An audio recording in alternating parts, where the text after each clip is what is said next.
Chers élèves, bonjour.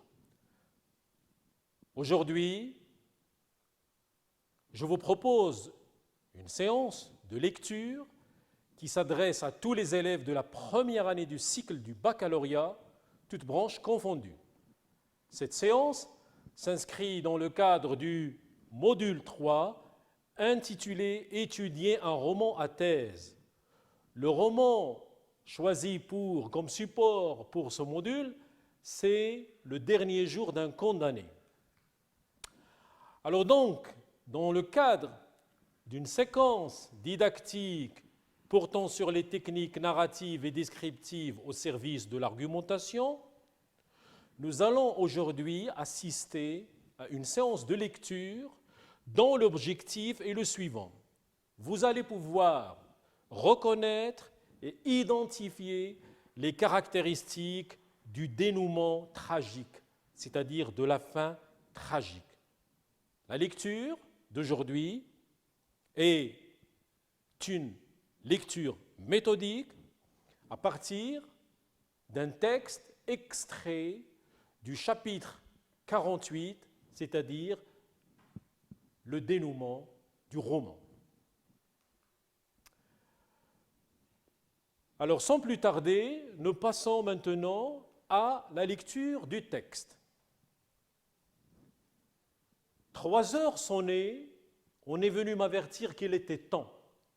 J'ai tremblé, comme si j'eusse pensé à autre chose depuis 6 heures, depuis 6 semaines, depuis 6 mois. Cela m'a fait l'effet de quelque chose d'inattendu. Ils m'ont fait traverser leurs corridors et descendre leurs escaliers. Ils m'ont poussé entre 2 guichets du rez-de-chaussée, salle sombre, étroite, voûtée, à peine éclairée d'un jour de pluie et de brouillard. Une chaise était au milieu. Ils m'ont dit de m'asseoir, je me suis assis. Il y avait près de la porte et le long des murs quelques personnes debout. Outre le prêtre et les gendarmes, il y avait aussi 3 hommes. Le premier, le plus grand, le plus vieux, était gras. Il avait la face rouge, il portait une redingote et un chapeau à 3 cornes, déformé. C'était lui, c'était le bourreau, le valet de la guillotine. Les 2 autres étaient ses valets à lui. À peine assis, les 2 autres se sont approchés de moi par derrière comme des chats. Puis tout à coup, j'ai senti un froid d'acier dans mes cheveux et les ciseaux ont grincé à mes oreilles. Mes cheveux coupés au hasard tombaient par mèches sur mes épaules et l'homme au chapeau à 3 cornes les époussetait doucement avec sa grosse main. Autour, on parlait à voix basse. Il y avait un grand bruit au dehors, comme un frémissement qui ondulait dans l'air. J'ai cru d'abord que c'était la rivière, mais des rires qui éclataient, j'ai reconnu que c'était la foule. Un jeune homme près de la fenêtre, qui écrivait avec un crayon sur un portefeuille, a demandé à un des guichetiers comment s'appelait ce qu'on faisait là. La toilette du condamné, a répondu l'autre. Et comme vous l'avez deviné, le chapitre 48 parle essentiellement de la toilette du condamné. Alors, je vous rappelle le parcours du condamné, parce que l'histoire du condamné, c'est une histoire de déplacement. Et le roman adopte ce qu'on appelle une chronologie éclatée. Le narrateur se déplace d'un lieu vers un autre, et vous devez être, bien sûr, conscient de ces déplacements. Donc, au départ, il était au tribunal pour assister à son procès. Alors, une fois condamné à mort, il a été transféré à Bicêtre. Pourquoi? Parce qu'il a demandé le pourvoi en cassation. Donc, il doit attendre. Il doit attendre 6 semaines pour avoir la réponse. À la fin de la 6e semaine, l'huissier est venu l'informer que son pourvoi en cassation a été rejeté. Donc, il doit être guillotiné. Mais avant, il faut passer par le palais de justice, par la conciergerie, qui se trouve dans le palais de justice pour qu'on lui fasse ce qu'on appelle la toilette du condamné. C'est-à-dire, on doit le préparer physiquement à la mort. Et finalement, dernière étape, c'est l'étape de l'hôtel de ville, la place de Grève, pour le guillotinement. Pour situer ce texte, nous devons donc rappeler les événements qui précèdent ce passage. En 3 étapes, ces événements sont classés. Donc, après 6 semaines de détention à Bicêtre, il était en prison, le condamné apprend le rejet de son pourvoi en cassation. Alors, qu'est-ce qu'on va lui faire? Donc, on le transfère ensuite à la conciergerie pour le préparer à l'exécution, pour lui faire ce qu'on appelle la toilette du condamné. Donc, problématique de ce passage, nous allons voir dans quelle mesure la toilette du condamné dans ce texte peut révéler l'indifférence et le cynisme des humains. Le cynisme, c'est-à-dire le fait de ne prêter aucune attention aux sentiments humains. Alors, pour identifier ce passage, donc, son type, c'est un texte narratif descriptif, texte narratif avec quelques descriptions. Sa visée, elle est argumentative. La tonalité, elle est pathétique et tragique, puisque nous nous approchons de la mort, le moment de l'exécution approche. Et la focalisation, elle est interne, parce qu'on découvre les événements, les sensations à travers la subjectivité et l'intériorité du narrateur. Alors, pour ce qui est de la structure de ce texte, nous pouvons le diviser en 2 parties.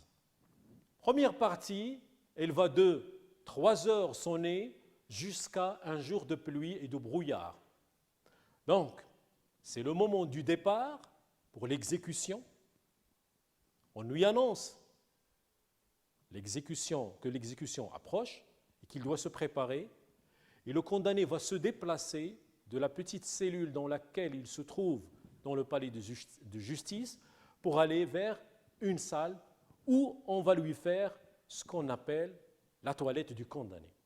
La deuxième partie, une chaise était au milieu jusqu'à la toilette du condamné, a répondu l'autre. Et là, donc, cette partie parle des préparatifs à la mort, l'arrivée à la salle et la toilette du condamné. Et comme hypothèse de lecture, nous allons bien sûr supposer, pour bien sûr anticiper le sens de ce texte, nous allons supposer que le condamné accepte son sort et se comporte docilement, c'est-à-dire gentiment. Quand on va lire le texte, on va voir si cette hypothèse est correcte ou incorrecte. Deuxième hypothèse, le condamné subit le cynisme cruel. Cruel veut dire mauvais, tout simplement, très dur, des humains. Et la troisième hypothèse, la peine de mort dévoile, montre l'inhumanité des humains. Voilà donc 3 hypothèses à vérifier lors de notre lecture méthodique de ce texte. Alors, le premier axe de cette lecture méthodique, nous allons voir le destin tragique du condamné. Ce texte retrace ou parle tout simplement d'un destin tragique. Que veut dire le destin tragique? C'est-à-dire une vie qui finit par la mort, et dans le cas du condamné, par le guillotinement. Alors, mais pour rendre cette scène vraisemblable, pour lui donner ce caractère vraisemblable, Victor Hugo va commencer par l'ancrage de cette scène dans la réalité, pour rendre l'événement vraisemblable, plus crédible. Alors comment cela est exprimé dans le texte? Il est exprimé dans le texte par l'indicateur temporel 3 heures. qui fait référence à la réalité. Par l'emploi également de l'imparfait sonné. C'est un imparfait qui n'a pas du tout une valeur durative, mais c'est un imparfait qui a une valeur séquente, comme si le temps était l'ennemi du narrateur. 3 heures sonnées comme se couperait ce couteau triangulaire qui va couper la tête du condamné tombe. Donc le rappel à la réalité, l'ancrage dans la réalité, c'est que la mort est une réalité.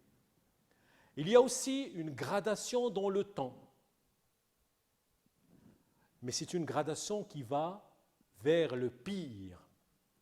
Il y a également l'emploi du champ lexical du temps. 3 heures sonnées, temps, heure, semaine, 6 mois.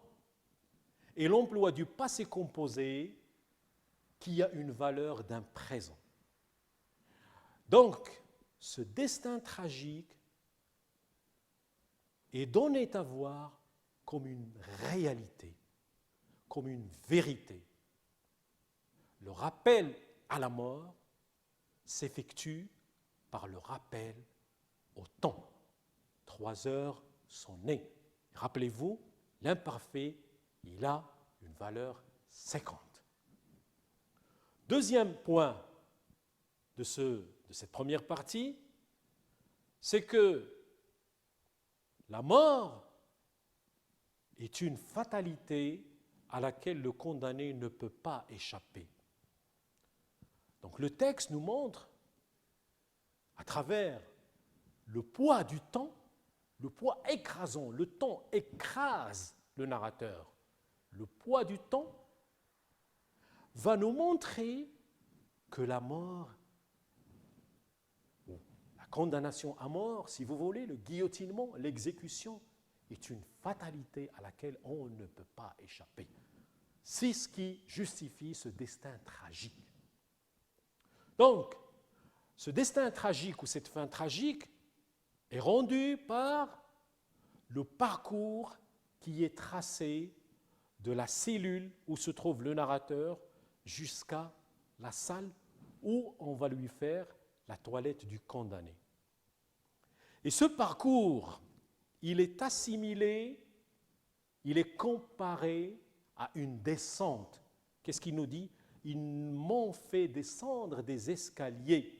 C'est une descente vers l'enfer, vers la mort. Vous avez l'emploi du verbe descendre et l'emploi du nom escalier. En plus de la valeur séquente de l'imparfait et la valeur accomplie du passé simple, donc le narrateur, il est serré dans le temps et aussi dans l'espace à travers l'emploi de l'adjectif étroite, une salle étroite. Donc ce destin tragique, il est rendu aussi bien par l'espace que ce qu'on fait dans cet espace. Deuxième grand point ou grande partie, la toilette du condamné est un tableau pathétique, c'est-à-dire un tableau qui nous incite à avoir de la pitié pour ce condamné. Mais en quoi consiste-t-elle, cette toilette du condamné ? On va tout simplement le préparer à la mort, mais on va le préparer physiquement. On va lui couper les cheveux, on va couper le col de la chemise, on va lui attacher les mains derrière, le dos.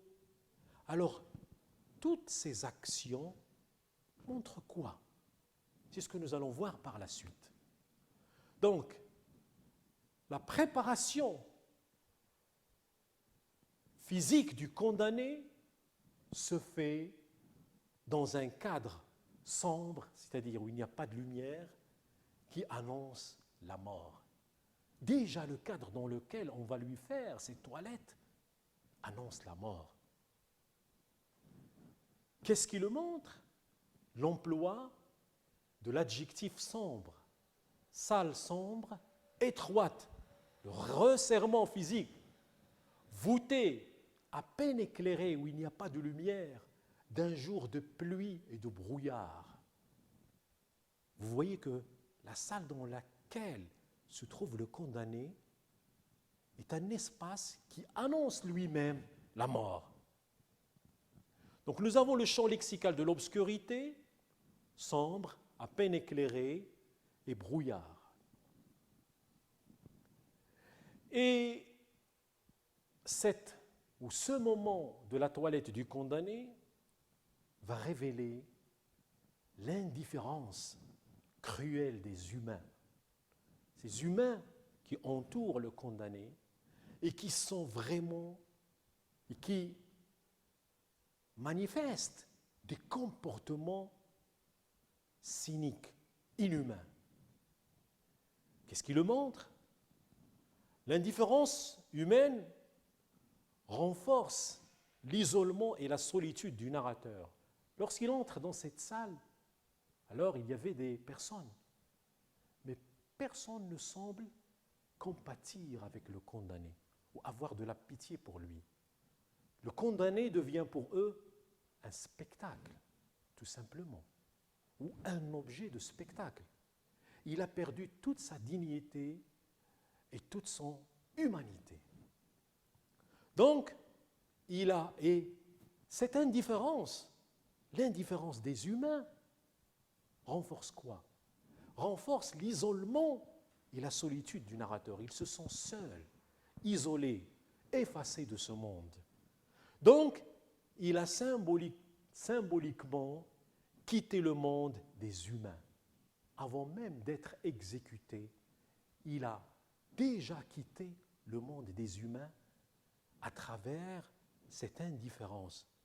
Rappelez-vous le petit garçon qui voulait savoir de quoi il s'agissait. C'est sûrement un journaliste. Et puis, l'autre monsieur lui a dit qu'il s'agit de la toilette du condamné. Cette indifférence renforce l'isolement et la solitude, la tristesse, le désespoir du condamné. Donc l'effacement, la mort symbolique est rendue également par l'effacement de je. Dans les premières phrases, le narrateur emploie je comme sujet. Donc on va passer de je comme sujet à ce je comme objet, complément d'objet direct. Et ce sont les autres qui vont bien sûr occuper la place du sujet dans la phrase.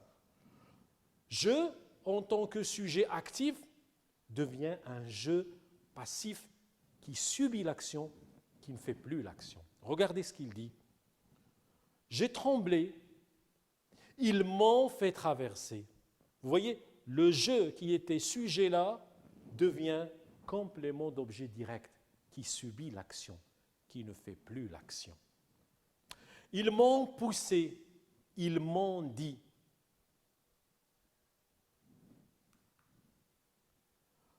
La mort ou la condamnation à mort est présentée dans ce texte comme une mécanique inhumaine. Que veut dire une mécanique inhumaine? C'est-à-dire que ces gens, le bourreau, les valets, se sont habitués à faire des condamnations à mort, à exécuter, au point où ils ont perdu le sens de leur humanité. Ils ne sont plus sensibles aux souffrances des autres. Donc, ce qui le montre, c'est le comportement cynique, cruel du bourreau. Cela se lit à travers la description que fait le narrateur de ce bourreau. Description du bourreau. Le premier, le plus grand, le plus vieux, était gras et avait la face rouge. Bizarrement, le portrait du robot dégage la vie, alors que le narrateur est sur le point de mourir. Observez le jeu des contrastes. Il portait une redingote et un chapeau à 3 cornes déformés. La redingote, c'est un habit qui nous rappelle un personnage très célèbre dans l'histoire. C'est Napoléon. Vous ne connaissez pas Napoléon? Mais si, vous devriez le savoir. C'est l'empereur français, le grand empereur français du 19e siècle. Il portait la redingote. Et donc, il y a une connotation militaire du pouvoir. Le chapeau à 3 cornes, c'est aussi un chapeau qui connote le pouvoir. Et donc, c'est le pouvoir qui va tuer cet homme. Le bourreau symbolise à travers son habillement le pouvoir. C'était lui, observez la répétition, c'était lui, c'était le bourreau, le valet de la guillotine. Observez également la périphrase, le valet de la guillotine. Donc à travers ce portrait se dégage la vie, contrairement à ce qui va arriver au narrateur, qui, lui, va être guillotiné. Et donc, c'est à travers ce cynisme, ce bourreau qui porte un habit, qui s'habille d'une façon, si vous voulez, très marquante, sans se soucier du malheur, des souffrances du narrateur. Et donc, ces actions, ces mouvements font ressentir au narrateur le cynisme de cette humanité inhumaine. Le comportement cynique du bourreau, bien sûr, et de ses valets, se lit également dans ce qu'ils font au narrateur.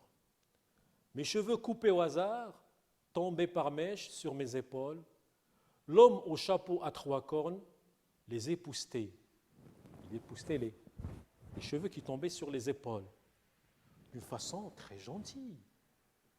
Mais cette gentillesse fait sévèrement mal au narrateur.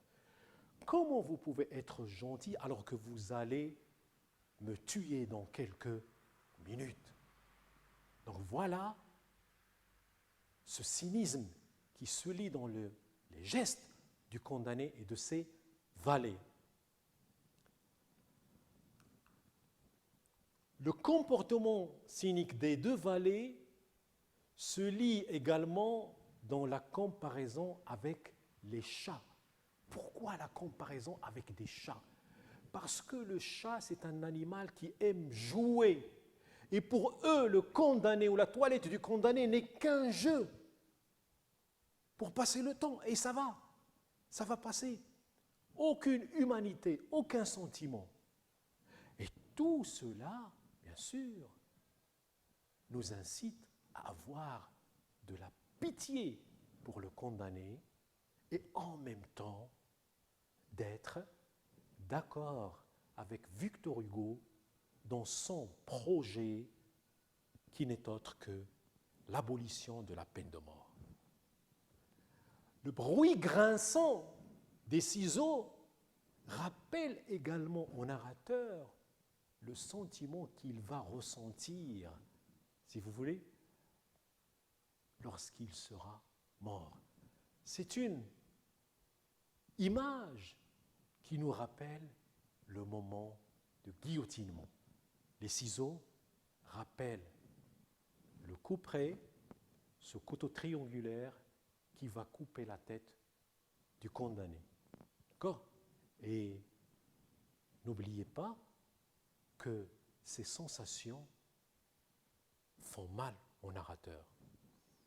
Alors, dans ce chapitre, le narrateur va faire l'expérience de la mort avant même de mourir.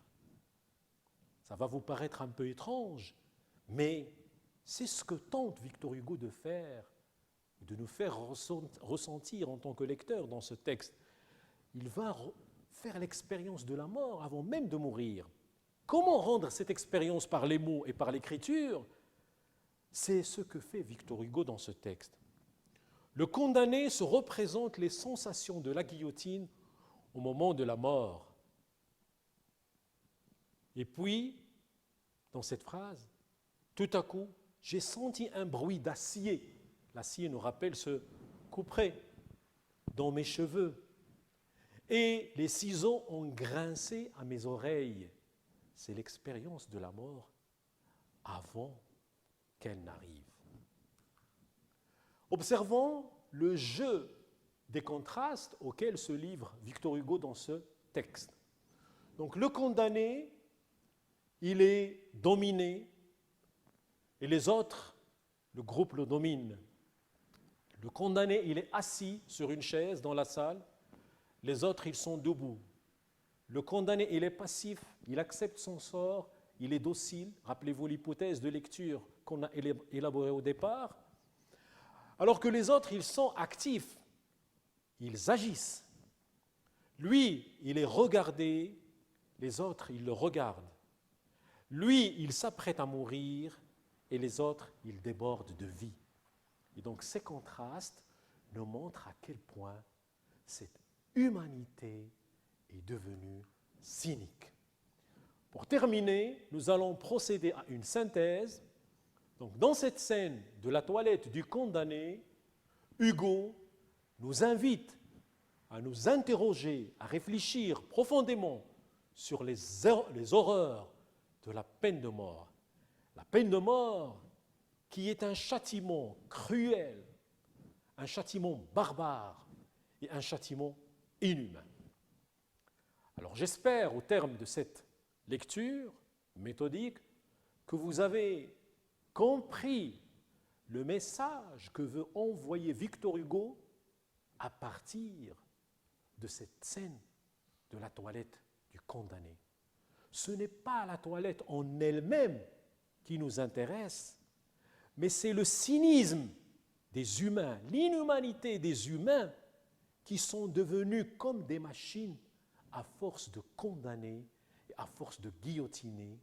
Ils sont devenus insensibles aux souffrances du condamné. Merci et à la prochaine fois pour une séance de production écrite.